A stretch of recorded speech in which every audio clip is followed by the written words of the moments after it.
Let's take a look at replacing the fan clutch on this Dodge Durango with a 4.7 liter engine. Now in this process we're going to show how to carefully remove the old one and install the new one without damaging the threads in the process.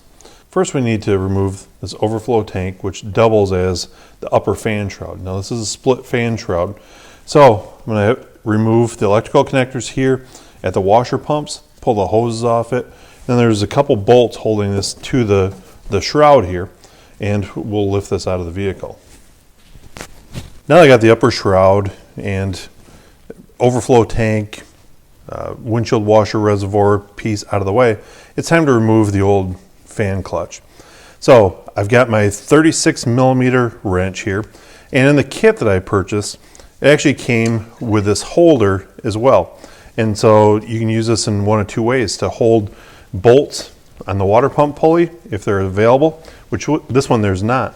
So you'll notice there's these little pegs and there's holes in the pulley. I'm going to install this holder onto that pulley, put the pegs in the hole. Now it's going to hold my pulley tight. I'll then take my wrench and break this loose. That wasn't too tight. Once it's broken loose, I can just spin it off here by hand.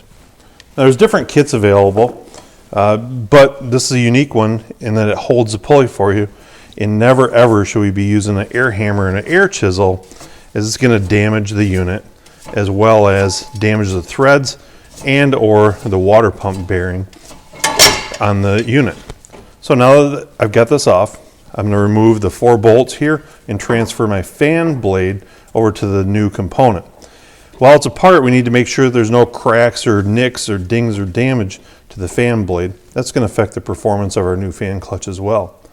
So transfer that over and install our new unit. All right, we've got our fan blade transferred over to our new clutch assembly. And before we put it on, we want to make sure that there's no nicks or burrs on the threads in here. Everything looks good, so we're ready to install it in place here. You'll see how easy it is once we have this opened up as well. And I'm glad we pulled that fan shroud off, really opened it up, made the removal and installation process a little bit smoother. So once I get it started here, I can work it around and we'll get it snugged up just by hand. Now that that's in place, I'm going to take my tool again and install the pins in the holes.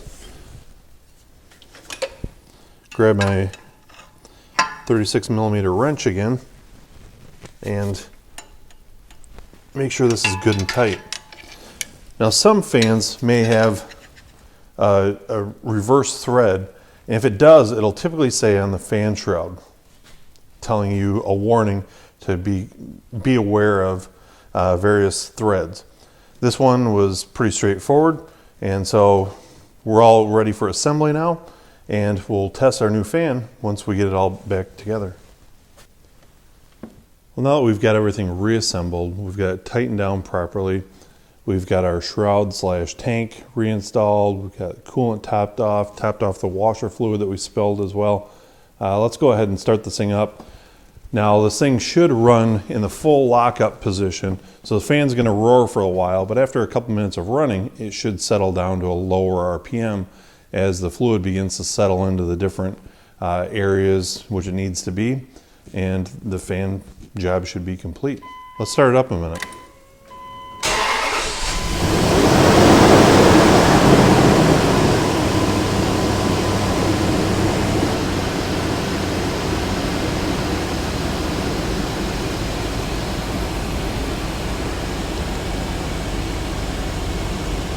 Now after approximately half a minute's worth of idle time here, the fan has already started to slow down and you can barely hear it running anymore. That's the way it should be. Now as the vehicle reaches up to operating temperature, the fan should be applied and turned on.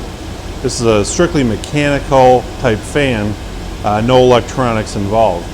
Hopefully now you see the correct procedure on how to replace a fan clutch on a Dodge Durango with a 4.7 liter engine.